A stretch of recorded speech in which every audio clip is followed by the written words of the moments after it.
अस्सलाम वालेकुम दोस्तों। तो आज का जो हमारा दूसरा टॉपिक है ओ-रिंग्स के हवाले से, ये है ग्रूव डिज़ाइन के ऊपर। आगे बढ़ने से पहले मैं आप सबसे गुज़ारिश करूँगा कि जो मेरी इस वीडियो को देख रहे हैं, मैं उनसे रिक्वेस्ट करूँगा कि वो लाइक करें, शेयर करें, सब्सक्राइब करें ताकि मैं मज़ीद इससे बेहतर और बेहतर वीडियोज़ बनाता रहूँ। On engineering topics, on industrial topics, on softwares, on professional topics. तो दोस्तों, हम आगे बढ़ते हैं। लास्ट टाइम हमने डिस्कस किया था साइजिंग के बारे में कि ओ रिंग्स की साइजिंग को किस तरीके से स्टैंडर्ड के तहत हमें चेक करना है। ओ रिंग्स की साइजिंग की क्या सिग्निफिकेंस है। लेकिन आज हम एक और बड़ी इंटरेस्टिंग चीज हम डिस्कवर करेंगे which is about groove design. तो ग्रूव डिजाइन बहुत अहम है क्योंकि अल्टीमेटली ओ रिंग ने आकर तो एक ग्रूव में ही बैठना है ना, और जो ग्रूव की कंडीशन होगी उसी हिसाब से ओ-रिंग की कंडीशन जो है वो चेंज होती रहेगी। अगर ग्रूव अच्छी कंडीशन में होगा तो ओ-रिंग की लाइफ ज़्यादा होगी, अगर ग्रूव नहीं सही कंडीशन में होगा तो ओ-रिंग की लाइफ कम हो जाएगी।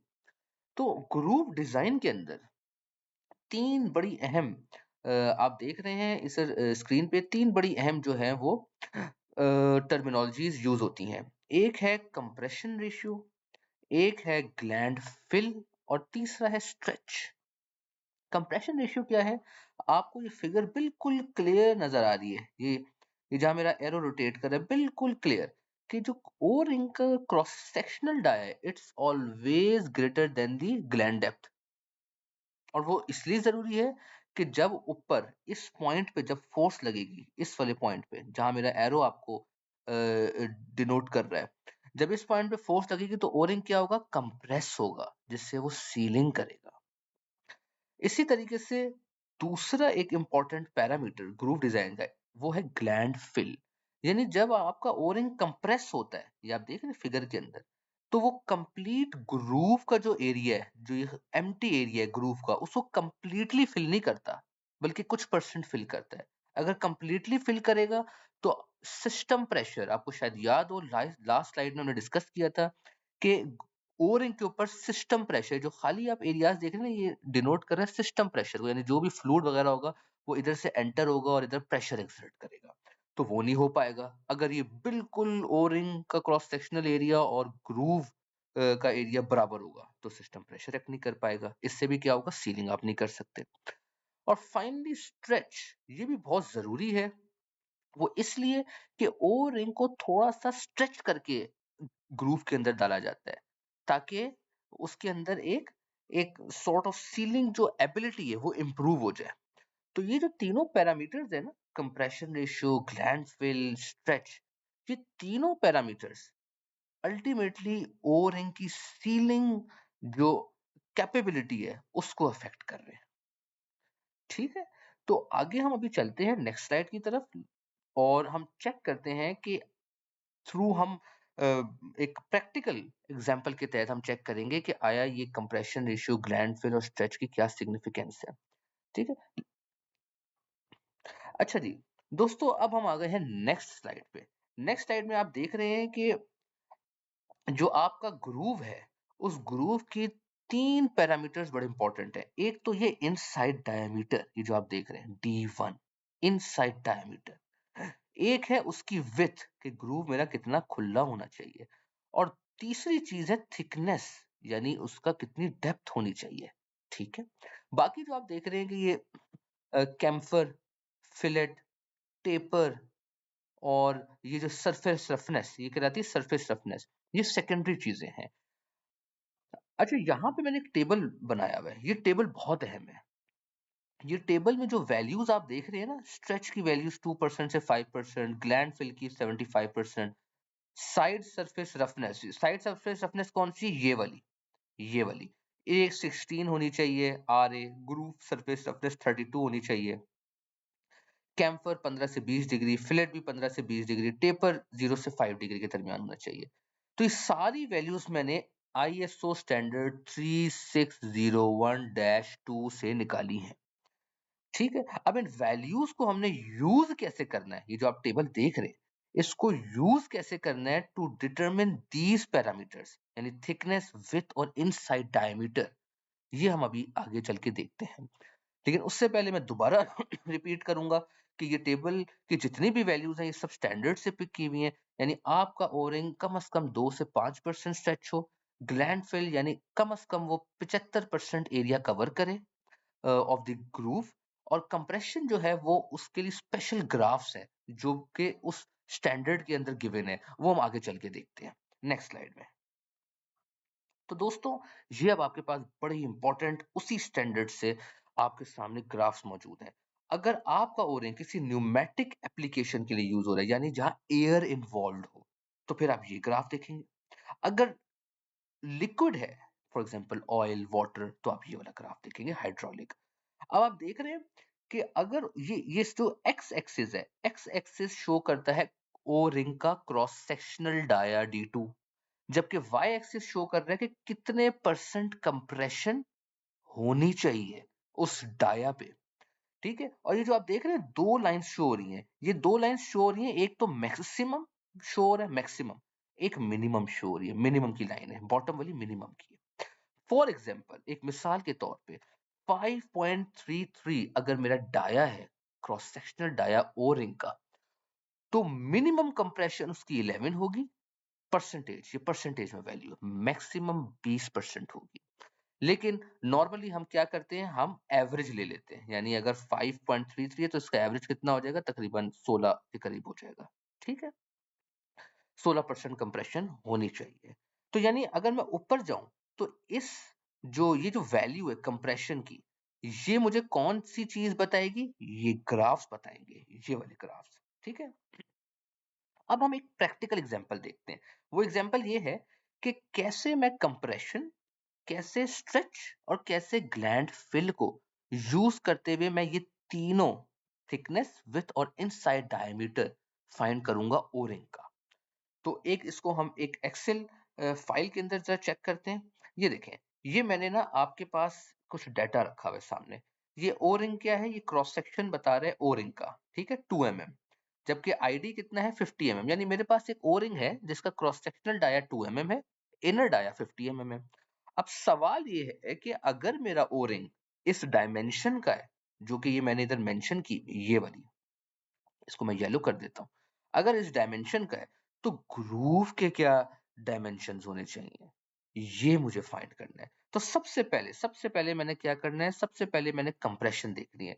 मैंने क्या चेक करना है, मैं उसी ग्राफ में जाऊंगा, मैं देखूंगा कि इस क्रॉस सेक्शनल डाया पे ये जो 2 mm है इस पे कितनी कंप्रेशन रिकमेंडेड है। मैं जाऊंगा इधर, ये आ गया, और ये हमारे पास स्लाइड आ गई। तो आपने देखा कि 2 mm मेरा क्रॉस सेक्शनल डाया था। तो 2 mm तकरीबन ये है, यहाँ पे आते हैं कहीं इस एरिया में। तो ये तकरीबन मिनिमम बन रहा है कोई 12.5 और मैक्सिमम कोई बन रहा है 25। तो इसके दरमियान ऑन एवरेज ये कितना बन गया, 20 है ना। ये इसका मिनिमम वैल्यू ले लें 2 mm पे और मैक्सिमम वैल्यू ले लें, तो इनका एवरेज ले लें तो तकरीबन 20 बनता है। तो कंप्रेशन कितनी होगी, 20% रिकमेंडेड है। ठीक है, ये आपके पास आ गया।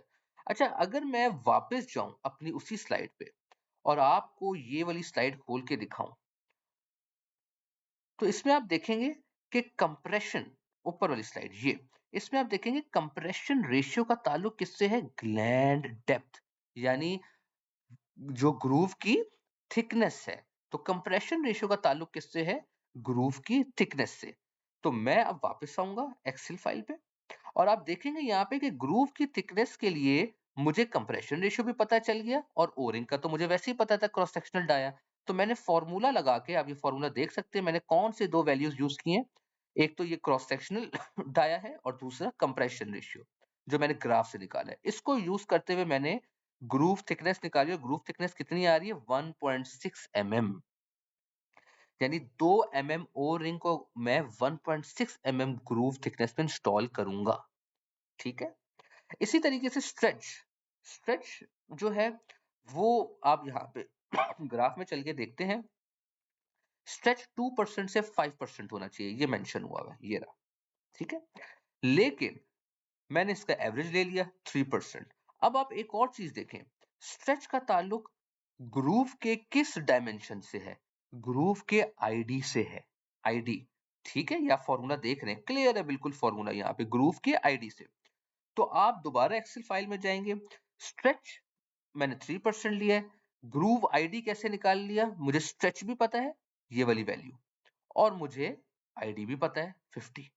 तो मैं सिंपल फॉर्मूला लगाऊंगा, दो ही वेरिएबल्स मुझे चाहिए थे और दोनों मिल गए, और फॉर्मूला लगाया तो मुझे पता चला कि ग्रूव आईडी 51.5 होगा। यानी आप ये यहाँ पे अंदाजा लगाएं कि ओरिंग का आईडी कम है 50, ग्रूव का आईडी 1.5 बड़ा है, तभी तो मेरा ओरिंग स्ट्रेच होके जाएगा, अगर तो छोटा होगा तो स्ट्रेच ही नहीं होगा। तो रिकमेंडेड कितना बड़ा होना चाहिए ग्रूव आईडी, 1.5 mm। तो ओरिंग ज्यादा स्ट्रेच भी नहीं होगा कि वो जल्दी लाइफ अपनी रिड्यूस कर जाए, और सीलिंग भी इफेक्टिव करेगा। अब आपके पास आखिरी आखिरी आता है जो कि है विड्थ ऑफ द ग्रूव। अब उसको फाइंड करने के लिए हम जरा चेक करते हैं, दोबारा स्लाइड पे जाते हैं। अब स्लाइड पे मैं गया हूं, तो विड्थ क्या है, ये है, ये, ठीक है, ये विड्थ ऑफ ग्रूव है। ये किसके थ्रू फाइंड होगी, ग्लैंड फिल, इस प्रॉपर्टी के तहत। तो आप यहां देख रहे हैं ये विड्थ लिखी हुई है बी, और ग्लैंड फिल रिकमेंडेड वैल्यू कितनी है, 75%। ठीक है, तो मैं अगर फॉर्मूले में जाऊं तो ग्लैंड फिल तो मुझे पता चल गया 75%। ठीक है, ओरिंग एरिया भी मुझे पता चल जाएगा, क्यों, क्योंकि ओरिंग का क्रॉस सेक्शनल डाया कितना था, 2 mm। तो ग्रूव एरिया मैं निकाल लूंगा, और ग्रूव एरिया सिंपल किस तरीके से आएगा, लेंथ जो कि थिकनेस है ये, इनटू विड्थ, और थिकनेस मुझे पता है, थिकनेस मैंने कहां से निकाली थी, कंप्रेशन से। ठीक है, तो आए चल के एक बार एक्सेल फाइल में भी देख लेते हैं। तो आप ये देख रहे हैं क्रॉस सेक्शनल एरिया मैंने निकाल लिया ओरिंग का फॉर्मूले से, cross sectional area simple pi r square, simple. ठीक है, ये डाया गिवन है तो इसलिए इसको डिवाइड बाय 4 किया हुआ है। ठीक है, और विड्थ ऑफ ग्रूव कैसे निकाली, इसके लिए वही जो मैंने आपको फॉर्मूला दिखाया उसमें वैल्यूज पुट करता गया, और आप देख रहे हैं कि इस वैल्यू के अंदर ग्रूव थिकनेस भी यूज हुई है। यानी अगर मुझे विड्थ निकालनी है, मुझे अगर ये वैल्यू निकालनी है विड्थ ऑफ ग्रूव, तो उससे पहले मुझे ग्रूव थिकनेस लाजमी पता होनी चाहिए, ये वाली वैल्यू लाजमी पता होनी चाहिए। ठीक है, सिंपल फॉर्मूलाज हैं, ये आपको मैंने दिखा दिए, सिंपल फॉर्मूलाज हैं। बस आपको इन प्रॉपर्टीज, ये कंप्रेशन रेशियो, ग्लैंड फिल और स्ट्रेच की, इनकी आपको क्या पता होनी चाहिए, रिकमेंडेड वैल्यूज जो कि स्टैंडर्ड बताता है। ठीक है, स्ट्रेच और ग्लैंड फिल की तो बड़ी स्ट्रेट फॉरवर्ड है, कंप्रेशन के लिए आप ये यूज कर सकते हैं टेबल। तो दोस्तों यहाँ पे हमारा एक और बहुत अहम टॉपिक कवर हुआ है, विच इज ग्रूव डिजाइन। ठीक है, तो मैं चाहूंगा कि आप इसको अच्छे से समझें, इस ग्रूव डिजाइन को। ये इसलिए इंपॉर्टेंट है कि मिसाल के तौर पे अगर आपका ओरिंग है आपके पास एक, ठीक है, आपके पास एक ओरिंग है, और आप चाह रहे हैं कि भाई इस ओरिंग के तहत ग्रूव की क्या वैल्यूज होनी चाहिए, ग्रूव की जो डायमेंशंस हैं, तो ये सारे फॉर्मूलाज यूज होंगे। ठीक है, ये ग्राफ्स यूज होंगे, ये फॉर्मूलाज यूज होंगे, ये वैल्यूज यूज होंगी। ठीक है, और आप प्रैक्टिकली इसको कैसे करेंगे, प्रैक्टिकली आप कैलकुलेट करेंगे। मिसाल के तौर पे आपके सामने प्रैक्टिकली एक ग्रूव है, एक ओरिंग मौजूद है, आपने कैलकुलेट किया कि भाई रिकमेंडेड मेरी ग्रूव की विड्थ, इनसाइड डायमीटर, थिकनेस ये होनी चाहिए। लेकिन जब मैं उसको मेजर करता हूँ किसी वर्नियर कैलिपर से या माइक्रोमीटर स्क्रू गेज से, किसी प्रैक्टिकल चीज को, तो वो तो बड़ी आ रही है। तो अब आपको पता चल जाएगा, हाँ भाई ग्रूव मेरा वेयर हो गया है, तो इसलिए मेरे ओरिंग की लाइफ कम हो सकती है। ठीक है, तो ये सारी जो अभी आज एक्टिविटी हमने डिस्कस की ग्रूव डिजाइन के ऊपर, ये इसीलिए कि अगर आपके ओरिंग्स वेयर हो रहे हैं जल्दी, तो इसका मतलब है आप एक बार ग्रूव के पैरामीटर्स को भी देख लें, और उससे पहले इस स्टैंडर्ड के तहत कैलकुलेट कर लें, और फिर कंपेयर करें फिजिकली। ठीक है, तो दोस्तों यहाँ पे हम आज हमारा बहुत दूसरा अहम इंपॉर्टेंट टॉपिक खत्म हुआ, विच इज ग्रूव डिजाइन। इंशाल्लाह आगे मजीद हम बेहतर एक और इसका टॉपिक हम कवर करेंगे ओरिंग्स के ऊपर, और फिर उसके बाद जो है आहिस्ता-आहिस्ता हम और मज़ीद डिफरेंट टॉपिक्स पे डिस्कशन करेंगे। तब तक के लिए अल्लाह हाफ़िज़, अपना ख़्याल रखिएगा।